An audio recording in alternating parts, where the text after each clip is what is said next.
raised by the League of Women Voters of Ohio over congressional maps has been put on hold. Jen Miller is the League's executive director. Given that the primary is upon us, and the Ohio General Assembly is the only body that can set a new election date, and they've said they're not going to, we knew we didn't have time to litigate an entirely new case before the Ohio Supreme Court fighting partisan gerrymandering for the congressional districts. But we're not stopping. Miller says they filed a lawsuit to settle that issue by 2024. A house fire this morning claimed the life of a person in Cincinnati. The fire happened on the north side of town at about 4 a.m. A doctor in the Dayton area says in Ohio and nationwide, the COVID vaccination rate in rural areas is about 20% less than in urban and suburban areas. Dr. Kevin Sherritt is Kettering Health's medical director for rural areas. The patients that we see, the patients that I see every day, I'm still asked every day about the vaccine. Do you trust it? What do you think? And what I'm able to share with patients now more than ever is that, yes, I do trust the vaccine. Dr. Sherritt says it's part of a more independent spirit that he sees among his rural patients. I'm Dave James on the Ohio News Network. Calls and conversations continue in less than 3 minutes as the Watchdog Morning Show with Howard Monroe continues after this. Over the years, you've brought opioids into your home. They helped when you were in pain, and you held on to them just in case. But holding on to opioids puts your family at risk. Learn more at www.fda.gov/drug disposal. Jim Frio Promotions presents Spring Beatings, April 16th at the Moundsville, West Virginia Penitentiary. Up to 12 fights, with 2 ABF title fights and 10 other local and professional fighters. Tickets range from $25 to $65 and can be purchased at the door or also at Island Gun and Pawn. Sponsored by Karen Bauer Distributing, WKKX, Hillbilly Hauling, and Island Pawn and Gun. Doors open at 4:30, first bell at 5:30. Don't miss the action. We'll see you on April 16th. Did you know Greer Lime Company's products are used in a variety of environmental applications that impact your everyday life? For example, Greer's Quick Lime and Hydrated products are fundamental to the key processes in drinking water and wastewater treatment, and their high-calcium limestone, Quick Lime, and Hydrate products are used in the removal of acidic pollutants from power plant flue gases. Greer's products are also used in coal mines to treat acid mine drainage and as alkaline amendment. Learn more online at GreerLime.com. You took the first step and quit smoking, but even former smokers may still be at risk for lung cancer. That's why SaveByTheScan.org wants you to know about a new low-dose CT scan that can detect lung cancer early. It takes only 60 seconds and could save your life. You took the first step, now take the next. Visit SaveByTheScan.org for a simple quiz to see if you're eligible and talk to your doctor about screening. SaveByTheScan.org is brought to you by the American Lung Association's Lung Force Initiative and the Ad Council. 304-214-1600. Call the Watchdog with your thoughts. We'll be right back to Local Talk.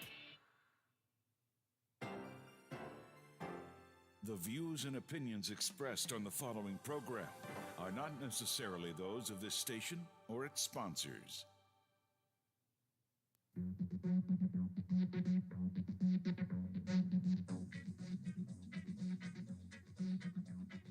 On FM, on AM, online, on demand, and on video. We are where you are. The Watchdog Morning Show with Howard Monroe is here now.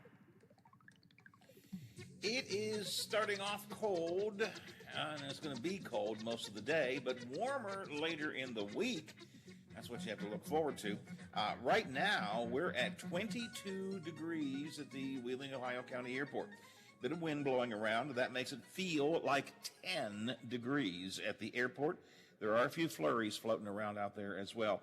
20 degrees here at my home studios in the Elm Grove section of Wheeling. And the wind chill factor there feels like temperature 9. So it's cold outside. 20 degrees also at the Robinson Auto Group Studios downtown Wheeling in the heart of the Ohio Valley. Now, what a weird week it's going to be. Today, right now, 22. It's going to be a high of only 32, so only freezing. It'll feel a little below that most of the day, so it's going to be definitely a cold day today. Then we warm up until we hit 70 on Sunday. 70 degrees. Not on Sunday. On Wednesday. 70 degrees on Wednesday.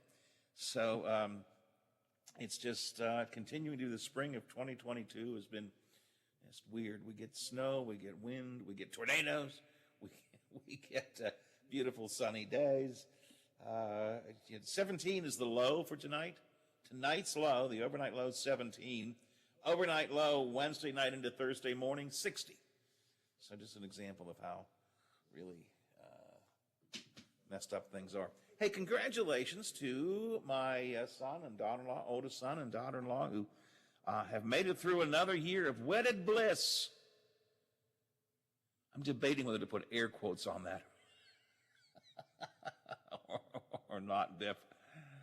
When people ask, Jason, you guys been married a long time, how are things going? His answer is, she hasn't left yet. That's always a good thing. And when Natalie is asked, how do you feel about being married all these years? She says, he took all my good years. Now, I'm not saying that. That's what Natalie has posted on her own Facebook page today. He took all my good years. She hasn't left yet. Standard responses to questions about how long we have been married. So congratulations. It's all a joke, people. Congratulations. Although I do wonder who these two people are. She posted a picture from their wedding. Who are these people? That boy has much less hair now. Has much less hair in this picture. These days he looks like a mountain man with the big bushy beard, and people don't want to get close to him because he looks like he could take an axe. And how do I say this, Jason, politely? You were a lot thinner back then. But really, congratulations to Jason and Natalie, who have done wonderful things with their life. I mean that sincerely and honestly, but far and away, the best thing they ever did was bring Teddy into this world. And I wonder sometimes how those two managed to do that. I'm only kidding. In fact, is he here yet? No. Little Teddy's got a stuffy nose, so he's going to be with us during the day today. So I'll be on Teddy duty during the day. If I have a chance, Biff, later on, I want to do some other stuff here, serious stuff, but I want to talk about a movie that Teddy wanted to watch over the weekend. It was his idea. And it turned out to be a mistake. And even Teddy said about a little bit into the movie, he goes, Granddad, I don't think this movie is for me. And we stopped watching it. And I did a little online research. It's a new Disney movie, one of those animated, quasi-animated movies. And it is creating some controversy. And if I have a chance, I want to talk about that, but I want to get some other stuff first. But Teddy's going to be here later today, so we're not going to watch that movie. We'll find something else to watch. All right, what are we talking about today here on the Watchdog Morning Show if you just joined us? The Oscars were moving along very blandly last night, a typical boring Oscar ceremony, until all of a sudden Will Smith went ballistic, punched out Chris Rock, and started swearing live on television. Holy mackerel. We've been talking about that a bit this morning, maybe a little bit more conversation about it as the morning goes on. As expected, a group of family and friends gathered in front of Wheeling City Hall on Friday, concerned about that fatal shooting on Wheeling Island a week ago. One council member shared her support for this group. We're going to take a look at that coming up a bit later on. Another deadline day for Ohio's much debated and delayed redistricting maps. A delay in Election Day does seem to be almost a given now. It's not decided, but it seems close to impossible to have the State House elections on the May 3rd primary date. Some groups in Ohio now asking for a single delayed primary rather than having the major primary and then have a second primary for the State House when the maps are done. Mary Sherman has a report on that coming up in just a little bit. President Biden said that Putin cannot remain in power. That's a quote. And now the whole world's going, what the heck did he mean? What's it supposed to mean? What is it supposed to mean? White House trying to walk it back. Biden is kind of doing a little tap dance on this. Well, I meant it, but I didn't mean it. We'll talk about that. What exactly is a tyrant? Is Putin a tyrant? Was Trump a tyrant? Andrew Fiala is a professor of ethics and philosophy, and he's going to talk about the whole concept of a tyrant, how tyrants are created, and is Putin a tyrant? Was Trump a tyrant? We'll get into that coming up a little bit later on. So I've got all of this for you. Your thoughts on any of these subjects or more at 304-214-1600, 304-214-1600. It's the Watchdog Radio Network text line. You're able to call me as well at 304-232-8255, 304-232-TALK. If you'd like to chat, I'm here to chat with you. Let's see. Off the text line, talking about the Oscars, and as I mentioned, Chris Rock made a kind of a lame joke about Jada Pinkett Smith, Will Smith's wife. She has her head is almost shaved, or her hair is very short. And so he made a joke, Chris Rock made a joke about G.I. Jane 2, referring to the G.I. Jane movie that Demi Moore was in, where she had a shaved head. It was a kind of a lame joke, wasn't great. Will Smith actually laughed at it. He did. And then all of a sudden, for reasons I do not understand, he stopped laughing. He got up, he walked down the runway live at the Oscars and smacked Chris Rock right in the face. Chris Rock says, "Wow, Will Smith just beat the bleep out of me." And Smith goes back and sits in his seat and says, "Don't say my wife's name with your bleeping mouth." And says it twice. It was just weird. Anyway, off the text line, Howard, Jada has an autoimmune disease which has made her lose her hair. Yes, and she's talked about it, alopecia, I think it's called. And she's talked about that. Yeah, and I get it. Therefore, maybe it's not the world's best joke. It was not a funny joke, but it was not a terrible joke. Anyway, if you want to offer some thoughts, if you saw that bit from the Oscars last night, if you saw it live or you watched some video of it, again, you probably wouldn't have seen it live because the network cut it off here in this country, but the international feed stayed with it. If you want to offer thoughts on that, you can, 304-214-1600. Now, Biffy, one story I think we ought to take a minute or two to talk about, because it really was one of these great Cinderella stories. Unfortunately, in the end, the full slipper didn't fit, and she had to go back home. I'm talking about St. Peter's in the NCAA tournament. They finally fell this weekend, but they climbed, I think, higher than a lot of people thought, didn't they? Yeah, I'm not sure too many people had them winning their first round game against number 2 seed Kentucky. One of the blue bloods in college basketball, and I'm sure not too many people had them winning that game, but they ran into a very good North Carolina team yesterday afternoon in Philadelphia, and North Carolina beat them 69-49, which I kind of had a feeling the run for St. Peter's was going to end yesterday, because just the way North Carolina has been playing late in the year, and again, they caught momentum at the right time, and it was going to be tough for St. Peter's not only to beat them, but to even try and hang with them. And North Carolina left little doubt yesterday that they were the better team. North Carolina goes on to play Duke. Meantime, St. Peter's gets to go home. Biff, is St. Peter's now going to be a team to contend over the years? The first Cinderella team that I really remember is Gonzaga. There probably were some before that, but Gonzaga's the one I remember. Came out of nowhere. What's it been, 20 years ago? Whatever the time frame was. Came out of nowhere and, really made a run in the tournament. And I think maybe because the name was a little unusual too, Gonzaga, people remembered it.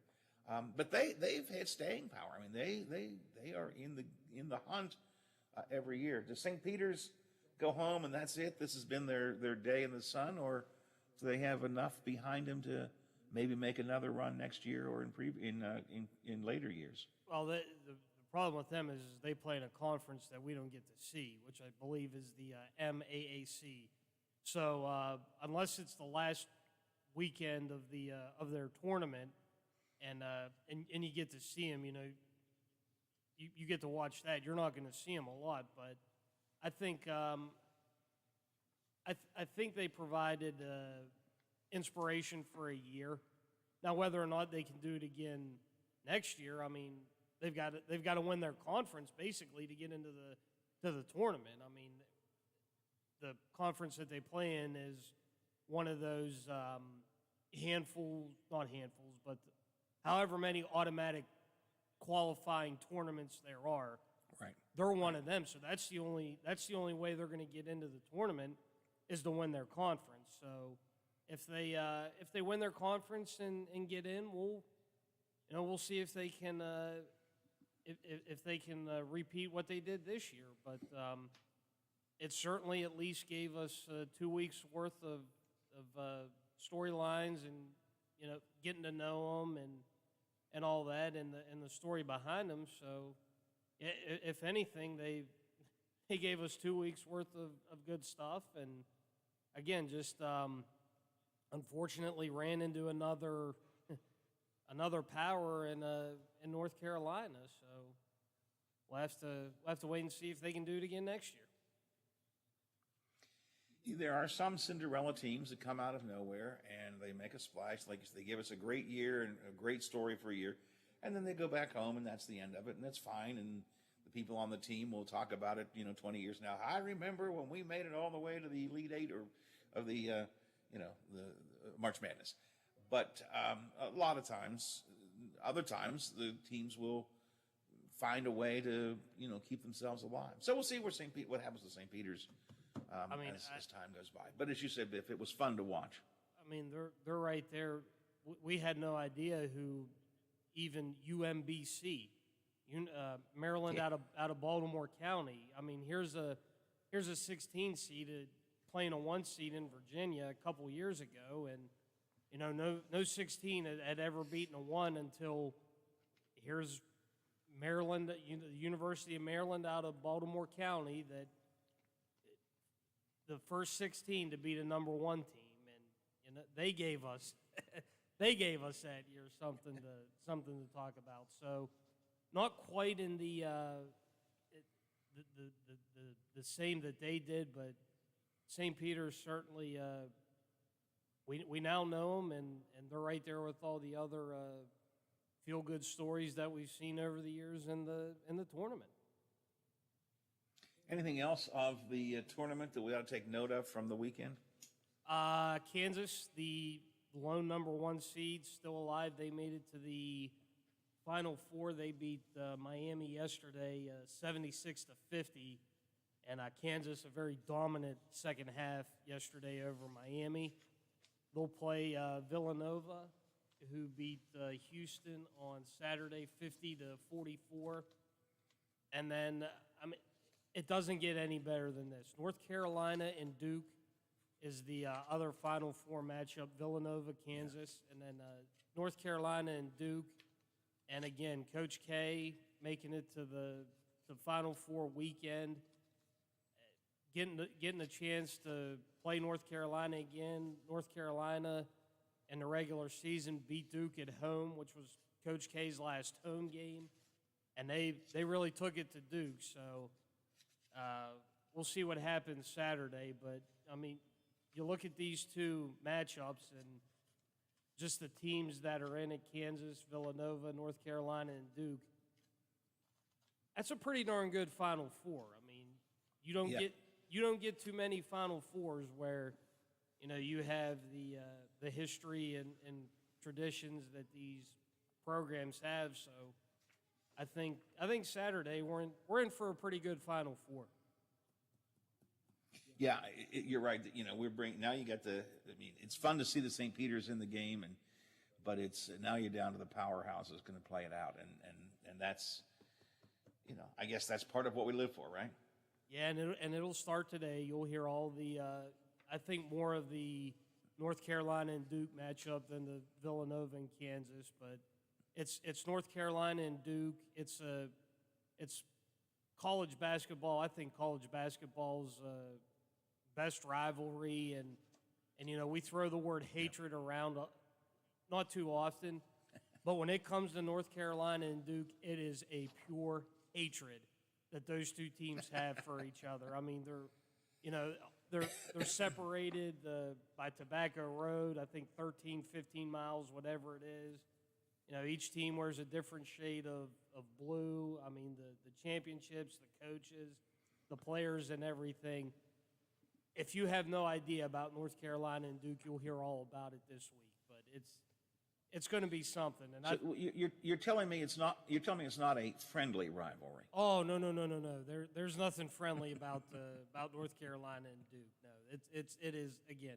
It is a pure dislike and hatred for each other. So that game will probably get more of the talk than Villanova and Kansas will. But again, I mean, we're going to have two pretty good games on Saturday. All right, so there we go. Our latest update on March Madness here on the Watchdog Morning Show. It's 8:26, 26 after the hour.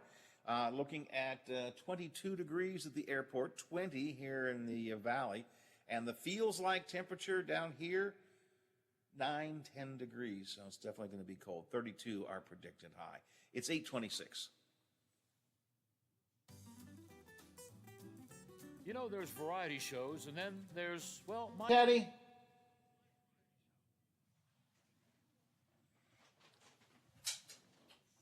Good morning, little buddy. Oh, a little sneeze, huh? I have a cold. Yeah, I can tell. You feel all right? Yeah, I'm not going to school today. Are you going to stay with Granddad today? Yeah, I'm going to try the science kit. Oh, okay. That'll be great. We'll do science kit.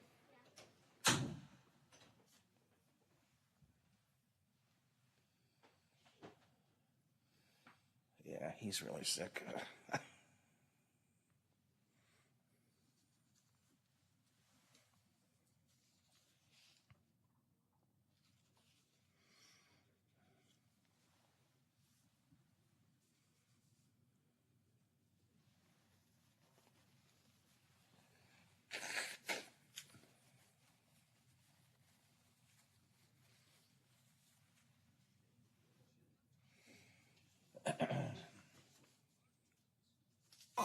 With available all-wheel drive and more cargo room than ever. Or go off-road in a rugged new 4Runner. Visit your Toyota dealer today or go online to buyatoyota.com, the official website for deals. Hurry, reserve yours. Offers end April 4th. Toyota, let's go places. Every day, fraud, foreign interference, and big tech censorship threaten America. Nothing is more sacred than fair elections, and no one understands that better than a warrior who's dedicated his life to defending our liberty, Frank LaRose. Frank LaRose proved his courage on the battlefield, serving in Iraq and Kosovo, earning a Bronze Star for valor as a Special Forces Green Beret. Frank LaRose proved his political courage helping make Ohio's voter ID laws among the toughest in the country, banning unsecured drop boxes, ensuring illegal immigrants can't vote, and purging thousands of fraudulent voters from the rolls. Frank LaRose has the courage to take on anyone who dares to interfere with America's elections, whether that's a hostile foreign power or powerful liberal elites. The courage to defend our values, the courage to defend our votes. Frank LaRose, the courage to lead. Paid for by Americans for Secure Elections, not authorized by any candidate or candidates committee. Dominating both AM and FM, the Watchdog is AM 1600 and 1370, FM 98.1 and 97.7. We are the Watchdog.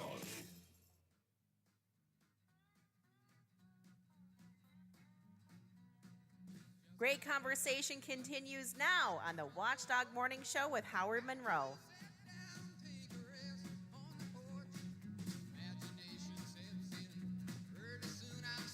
Debating.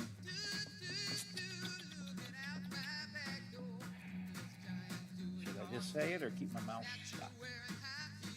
Nah, I gotta say it. I listened to that paid commercial for Frank LaRose, and it's a paid commercial, and he's talking about he wants to protect the election integrity of this country, And he will stand up against anybody who comes after our elections. He will stand up against foreign influence. He will stand up against the liberal elites. And I noticed an omission there. I think it's good that you want to stand up against foreign attacks on our election system. That's good. The liberal elites, okay, I mean, that's fine. But I notice you don't talk at all, sir, about the conservative efforts to impact our election system. The effort made to discredit the whole concept of democracy by lying about the last election, by claiming fraud when there is none, by trying to get people to disbelieve in the election system when it has shown itself to work well. So it was just interesting to me, and just a comment here, I'm just a little, I'm just a guy on the radio, but I will fight against anyone who tries to attack our election system.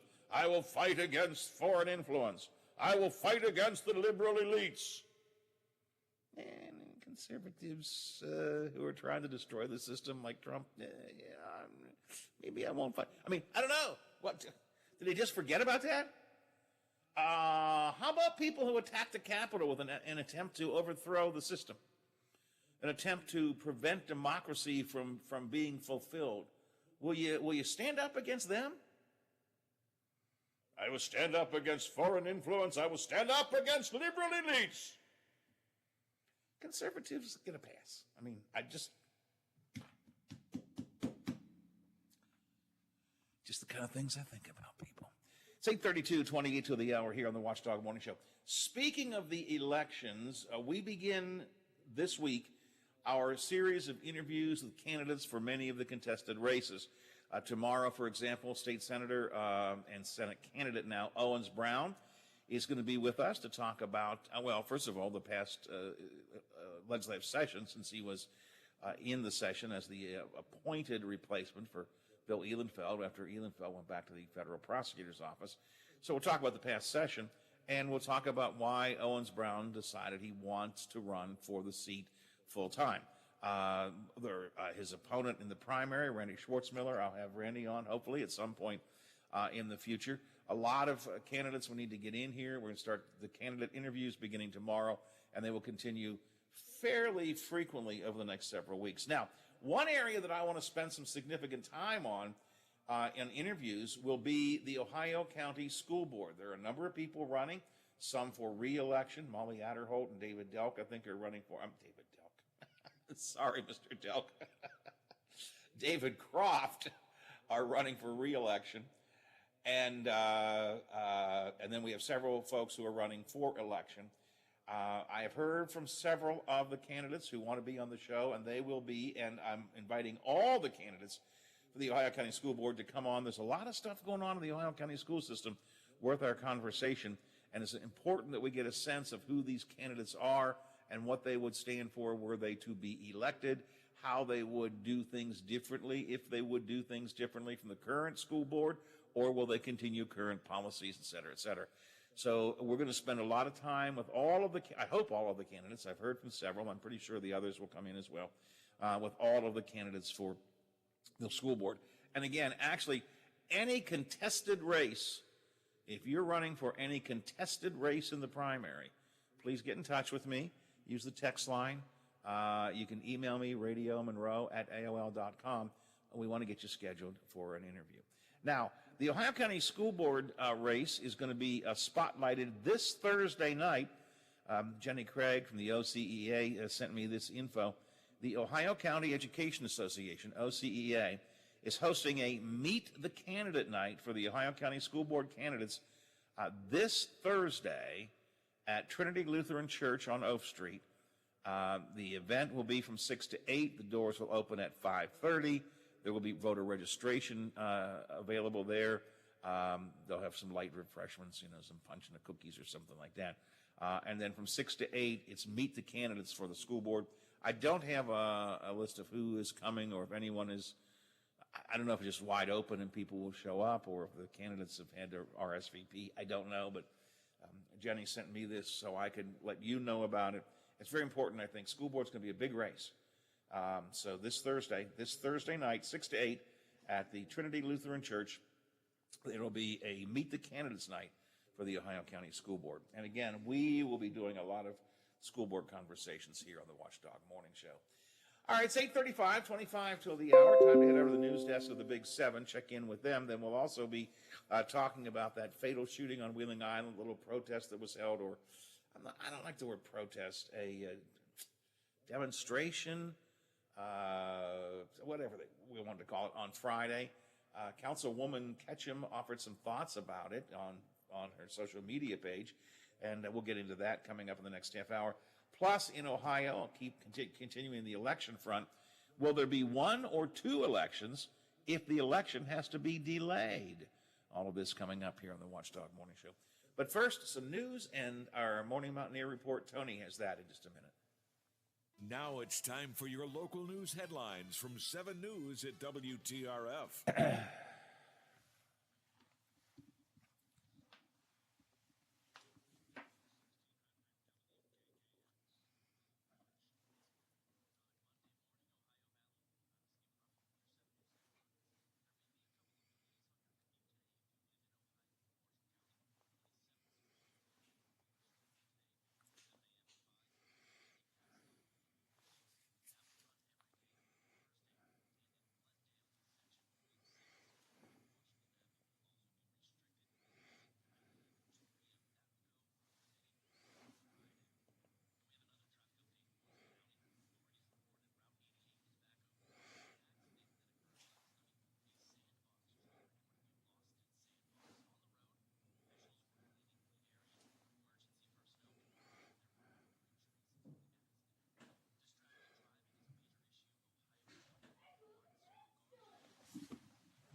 Back in a minute, Biff. You can go out and see Teddy.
I'm just going to break. And we're going to do some science today? Well, we got all kinds of stuff.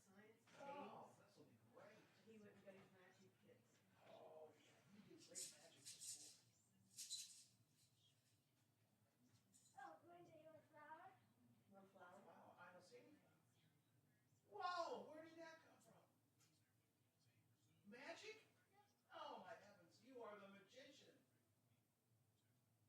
That's amazing. I'm going to give you another color. Can I go get the science kit now? We're going to get the science kit when Honey Duck's done on the radio, okay? We're going to wonder what kind of science experiment.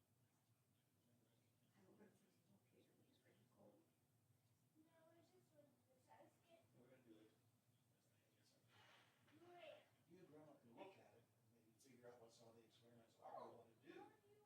Better than any true freshman I've had, but like Mason Fine, for instance, there were times he was all over the place, but he still gave us the best chance to win. And he made some mistakes that you wanted to strangle him on, but at the same time, you have to understand if you're playing a true freshman, that's going to happen at times. And Jackson was the same way this past year. Did a lot of great things, but there's times where he makes a mistake that if it was a year later, he probably didn't make. You have to understand that, and so you have to coach a little different. The other thing with Mason and with Jackson, with Keaton, we didn't do it as much just because Keaton, he grasped it as well as anyone I've ever seen at that age. But with Mason and with Jackson, there may be less volume in when those guys are in. You know what I mean? As far as less offense in, and that's okay because you got to do what they can execute at a high level. I think that those are some of the things that you have to balance when you're playing really young guys. Hey, what can he do? What can he execute? And if he gives us the best chance to win, then we better call what he can execute, not what we think's not necessarily just well, this play should be good. Well, if he can't execute, it doesn't matter. You know what I mean? And so I think as an offensive staff and as a play caller, you kind of have to understand that going in. If you have a young guy, if he can execute it all, then call it all. If he can't, you better call what he can execute and understand if you don't, you're going to have to live with some mistakes.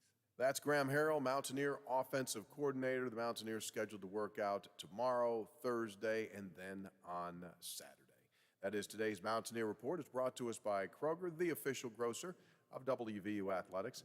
I'm Tony Caridi on the Mountaineer Sports Network from Learfield. Introducing our new redesigned 7 News app. Our new app features a sleek, modern design, an easy-to-navigate home screen with quick access to local news content and a localized weather forecast. Subscribing to notifications is easier, and with one tab, you have access to recent push notifications. There are more ways to watch and find video. To get the new WTRF 7 News app, just update the latest version or download the WTRF 7 News app in your Apple or Google Play Store by searching WTRF. I'm not buying till I check on for. Most of us are faced with uncertainty every day. Your job, your finances, sporting events, schooling for your children, and so much more. With so much uncertainty surrounding you, there is one auto dealership that you can be certain about, and that's Doan Ford. You can be certain that you always get a great deal and the best service afterwards. Being in business for over 50 years has given Doan Ford the reputation of being a strong, reliable dealership. Be certain. Choose Doan Ford. Online at doanford.com. I'm not buying till I check on Ford. Over the years, you've brought opioids into your home. They helped when you were in pain, and you held on to them just in case. But holding on to opioids puts your family at risk. Learn more at www.fda.gov/drug disposal. Attorney Tom McIntyre. Life. It may knock you down, but you don't have to stay that way. I'm Tom McIntyre. I'm a bankruptcy attorney, and I'm here to help you. Give us a call, and we'll send you a copy of my free book, When Bad Things Happen to Good People. It's an interesting read, and it'll explain bankruptcy to you like no other book does. Give us a call. We're here to help. Call Thomas E. McIntyre and Associates at 304-232-8600. Allow us to help put you back on the road to financial success. The timeless sounds of polka live here. Join us 9 to 11 a.m. on Sundays for the Polka Showcase with Rich Biella. Sunday mornings never sounded so good.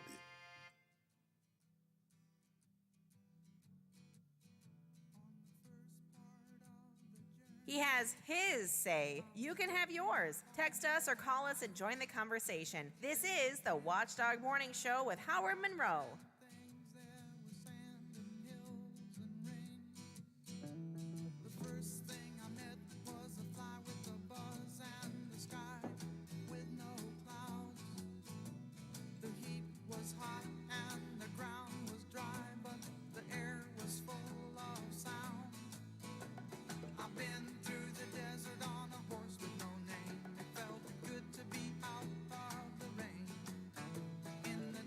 Text line you should know by now, 304-214-1600. The CityNet hotline available for conversation, 304-232-8255. Always happy to talk with you and chat. The Watchdog Morning Show is brought to you in part by WVU Medicine.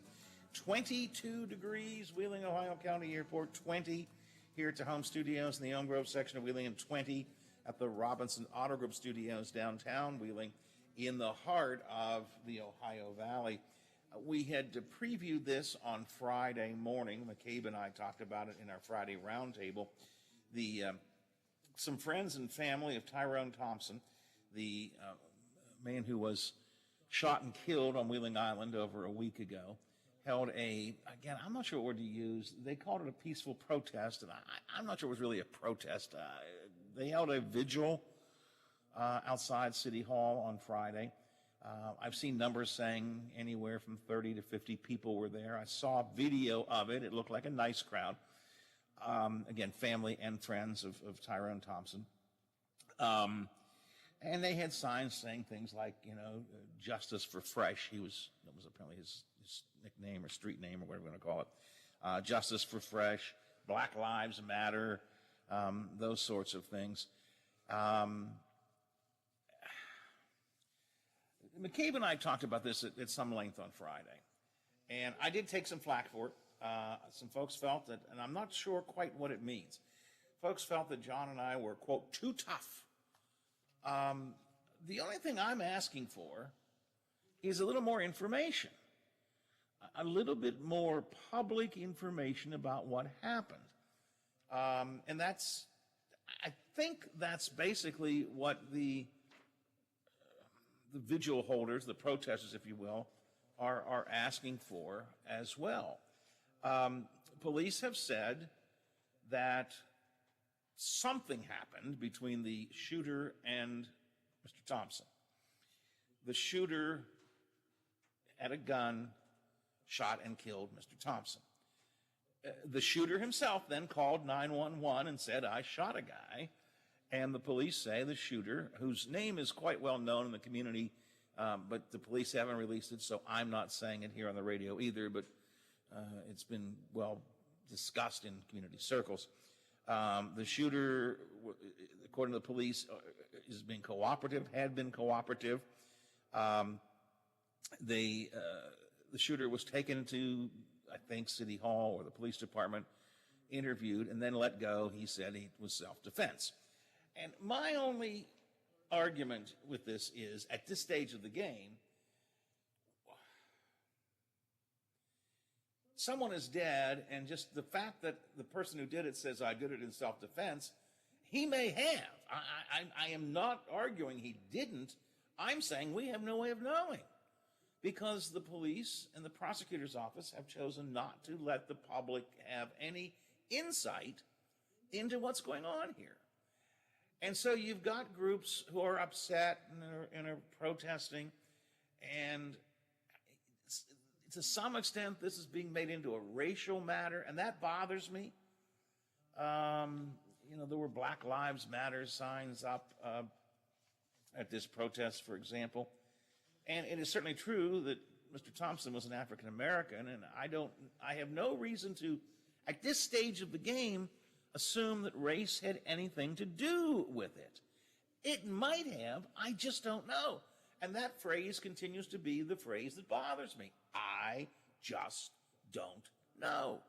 We, the public, don't know. We need information. If it's legitimate self-defense, then that's fine. Tell us what happened and move on. Now, is there a racial component to it that is something that we haven't heard yet? I don't know. My hope is not. But how do we assess it? So, again, I took some flack, people saying I was a little bit too tough, too hard, too aggressive. The only thing I'm aggressive about is tell us what's going on. Public transparency.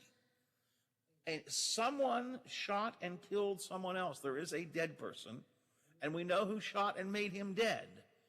Now, is there a reason for it? There is oftentimes reason for it, but we need to know. The public needs to know. And I understand the argument that if he's not going to be charged, why make it public? But I think this is become a public incident, and it should be. Wheeling Councilman Rosemary Ketchum wrote a statement.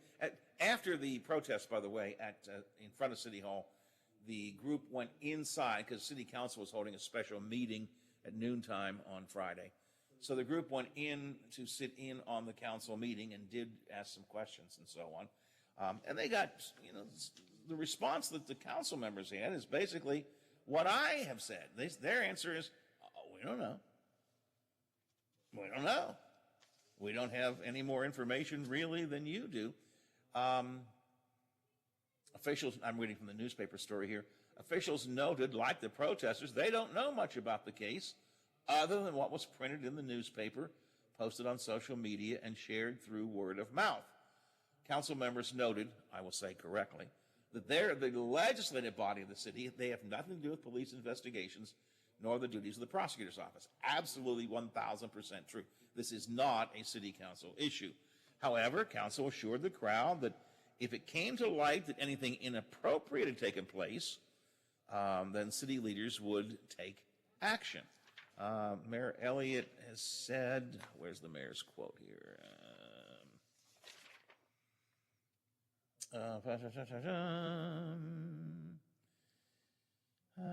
The mayor had a quote here, and I can't find it now. Anyways, the bottom line is they're all the council members are saying that, you know, we don't know what's going on. If something wrong occurred, here we go. The mayor said, Mayor Elliott said, I can make a promise if any evidence is presented that suggests the police department did not act in a way that was appropriate and fair for the victim, city council will respond.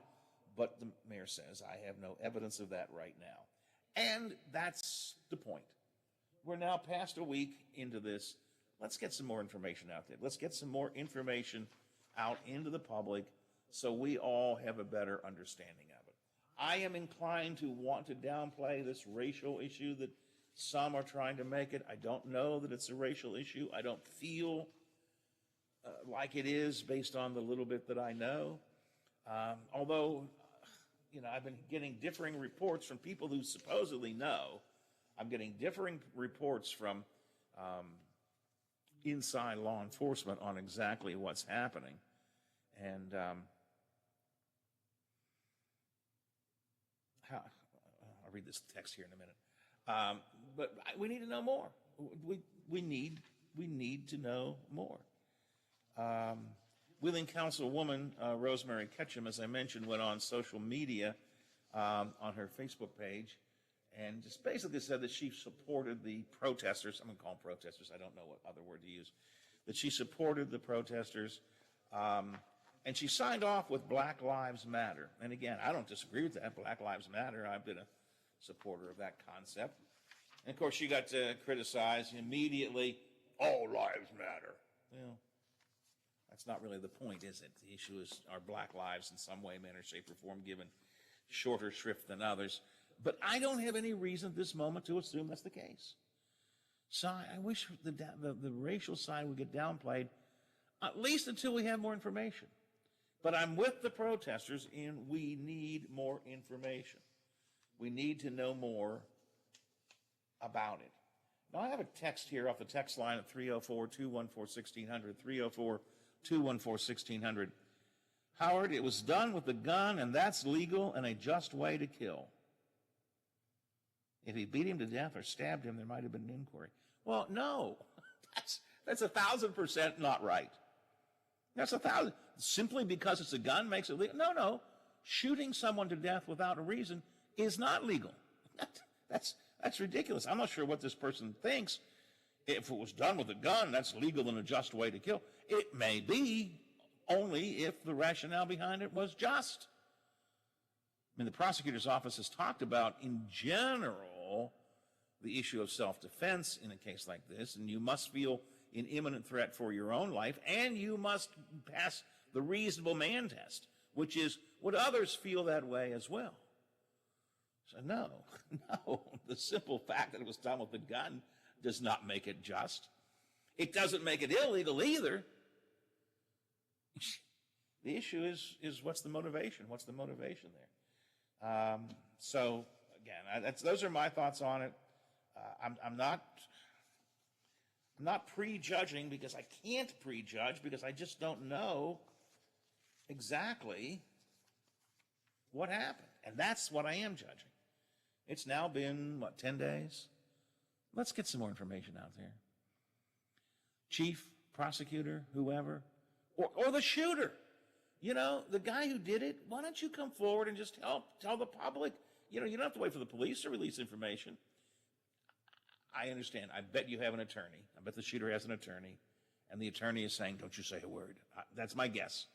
But you know, the shooter could come forward, tell his story. Here's what happened and here's why. We, the public, need to know. Someone's dead. Someone admits they killed him. Self-defense? Possibly. But we don't know. And that's the problem. Here, I found my notes on Councilwoman Ketchum. Councilman Ketchum wrote a statement on her Facebook page noting that members of council met with those folks during their meeting. I don't know if met's quite the right word, but those folks did come into the council meeting. Council, quote, will do everything in our power to ensure the investigation is conducted fairly and justly. And by the way, I don't question whether it's being conducted fairly or justly. I'm sure it is. I just think the fair and just investigation needs to be made public. That's my only issue. Councilwoman Ketchum said they'll determine if racial bias was a factor during the investigation, and she ended her statement with Black Lives Matter. Again, I wish we would not be making this a racial issue until we have any reason to believe it is a racial issue. And I just don't have that at this moment. Information is what we need, and we're just not getting it yet. But I think it's time. And again, I know, I'm guessing what's going on behind the scenes. I am guessing the shooter has an attorney who is really pushing the police to keep things quiet, who is trying to defend his client by saying the self-defense issue is valid here. It might well be. Probably telling his client to be quiet. His client is one who's known to speak up a lot. The shooter is someone who doesn't normally hold his tongue, so I'm guessing his attorney, 100% guess, his attorney's telling him to hold his tongue, but he doesn't have to. Tell the public, if you feel confident in your argument of self-defense, tell the public about it. Hold a press conference, put it on your Facebook page. Here's what happened. You all are wondering what happened? Here's what happened. Again, I know you're being constrained. I assume you're being constrained by an attorney. And I am no attorney, but if I were, I probably would tell you to shut up too. So I understand that. But the public needs to know. That's my take on it. You can disagree with me. All right, coming up in the next hour of the show, I want to talk a bit about the latest out of the Ukraine, about the comments from President Biden that Putin must go. That's not quite the words he used, but basically he said Putin has to go. And now everybody's trying to figure out, what exactly did you mean? Are you talking about regime change? Do you think that we should somehow take him out? See, what are we talking about here? We'll get into that and all the latest from the Ukraine coming up in the next hour of the show. And the interview that I'm going to do with philosophy and ethics professor Andrew Fiala, I scheduled this a couple of weeks ago. He's got a new book coming out about tyrants.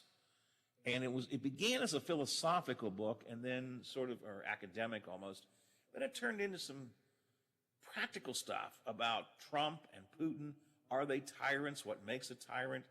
It sounds like it might be academic and dry, but it's not. We'll talk with Dr. Fiala coming up in the next hour of the show and get his thoughts on the Ukraine, on Putin, understanding the mindset of people who are certainly autocrats, if not full-fledged tyrants, is really important. So we'll get into things with him coming up in the next hour of the show as well. Coming up today on Talkline, by the way, Hoppy's got Senator Manchin again. Seems to be America's main conduit to Joe Manchin is Hoppy Kercheval. He'll be talking about Ketanji Brown Jackson, the Supreme Court nominee, and also talking about the Build Back Better bill, which just last week I said, you guys got to forget about that. It's never coming back again, and now it may come back again in a slightly different form, and Manchin may be on board with parts of it in a reduced way. So Hoppy's got all of that coming up at 10:06. Bottom line, stick around with us all day long. There is a lot to do here on The Watchdog. Right now, ABC covers the world. It's 9 o'clock.